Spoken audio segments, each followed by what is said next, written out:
बेटी है अनमोल जिस तरह से कहा जाता है, और बेटियां आज के क्षेत्र में हर जगह अपना स्थान जो है बना रही है, चाहे वो शिक्षा का क्षेत्र हो या अन्य जो गतिविधियां होती है वहाँ पे भी अपना नाम जो है रोशन कर रही है।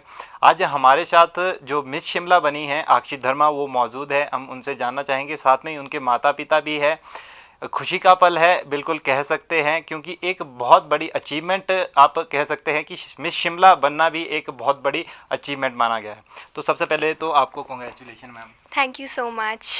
तो हम आपसे जानना चाहेंगे, आपने ये खिताब जीता है, किस तरह की ग्रूमिंग रहती है इसके लिए? सबसे पहले तो ये क्वेश्चन आता है। ग्रूमिंग बहुत ज़्यादा ज़रूरी है। किसी भी पैजेंट में आपको मॉडलिंग के फील्ड में आना है तो बहुत ज़रूरी है ग्रूमिंग, और उसमें आपका जो रैंप वॉक है, आपके कॉन्फिडेंस, आपके जो एक्सप्रेशंस हैं, जो आपका एक कनेक्ट है ऑडियंस से, वो बहुत ज़रूरी है। तो उस पर आपको बहुत वर्क करने की ज़रूरत होती है। तो कितने लोगों ने इसमें पार्टिसिपेट किया था जिसमें आप मिस शिमला बनी हैं? तो कितनी लड़कियां थी वहाँ पे? ये जो इवेंट था, ये WFF जो है, world fitness federation of Himachal, उन्होंने ये इवेंट ऑर्गेनाइज़ किया था, और इसमें फ़ैशन मॉडलिंग थी और साथ ही साथ इसमें बॉडी बिल्डिंग और फिटनेस की भी चैम्पियनशिप्स रही हैं। तो बहुत सारे बॉयज़ एंड गर्ल्स ने इसमें पार्ट लिया था, और फ़ैशन मॉडलिंग में टोटल 6 फाइनलिस्ट्स जो थे वो रहे थे, और उससे फिर आगे कंपटीशन आगे स्टार्ट हुआ था। तो हम जानना चाहते हैं कि उतार चढ़ाव तो चले रहते हैं ज़िंदगी में, तो जैसे आप हार जाते होंगे तो कैसे आपको लगता है उस टाइम, और फिर अब आप जीते हैं तो कैसा लगा? जब हारते हैं तो ऑफ़ कोर्स बुरा तो लगता ही है, बट ऑफ़ कोर्स जब कंपटीशन में आप जाते हैं तो आपको बहुत सारी चीज़ें सीखने को मिलती हैं, और बहुत सारे नए नए एक्सपीरियंसेस और मेमोरीज़ भी बनती है। तो जब अभी रिसेंटली मैंने कंपटीशन में पार्ट लिया था, और मैं जीत नहीं पाई थी बट टॉप 6 तक ज़रूर आई थी। तो मुझे बहुत अच्छा भी लगा था, पर मैं हमेशा ऐसे सोचती हूँ कि फेलियर्स आपको हमेशा कुछ ना कुछ सिखाते हैं।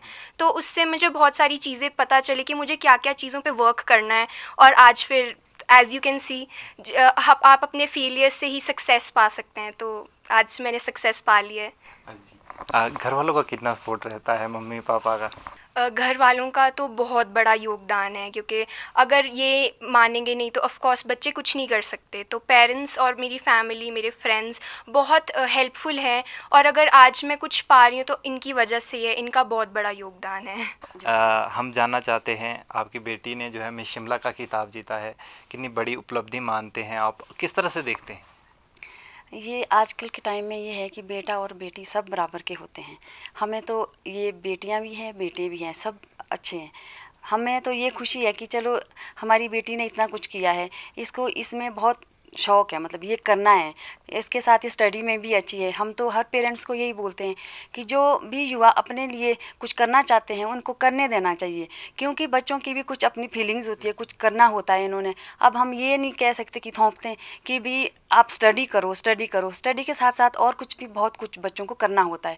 जी मैम, साथ में आपसे जानना चाहूँगा, जिस तरह से कई जगह पे बेटियों को माना जाता है कि छोटे कपड़े पहन लिए, ये कर लिया, तो अलग तरीके से समाज देखता है। अगर आप बैकवर्ड इलाके या फिर गांव की बात करें तो वहाँ पे उनको क्या संदेश आप देना चाहेंगे? हम तो ये संदेश देना चाहते हैं कि ऐसा कुछ नहीं है। ये तो कौन किस नज़रिए से देखता है, ये उस चीज़ पे है। आजकल के देखो बेटियां बेटों से भी आगे हैं, हर काम करती है। अब हमें ये नहीं सोचना चाहिए उनके कपड़े छोटे, ये सोचिए हमारा बच्चा आगे किस चीज़ में बढ़ रहा है, हमें ये खुशी है।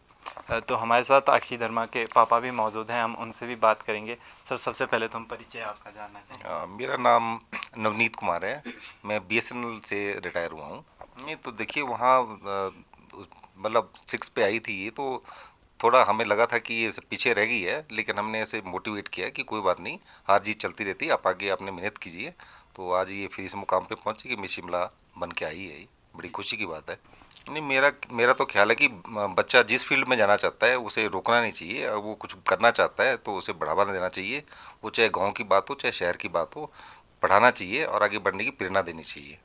तो किस तरह से इसमें जाया जा सकता है और इस इवेंट्स में भाग लिया जा सकता है, क्या क्या चीज़ें उनको करनी पड़ेगी?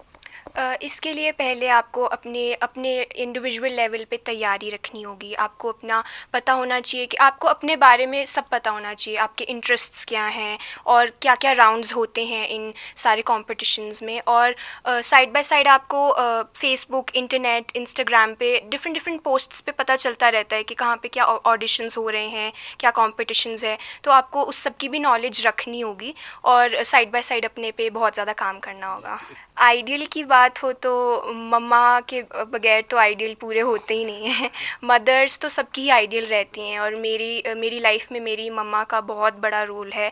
और साथ ही साथ मम्मा का सही और मेरे बड़े मम्मा हैं जिन्होंने मुझे पाला पोसा है, उनका बहुत योगदान है मेरी जितनी भी सक्सेस अभी तक मैंने पाई है उसके लिए। और मॉडलिंग में ऑफ कोर्स मैं आगे भी फर्दर परस्यू करना चाहती हूँ और मैं साइड बाय साइड अपने और टैलेंट्स को भी एक्सप्लोर करना चाहती हूँ कि मैं और किन चीज़ों में अच्छी हूँ।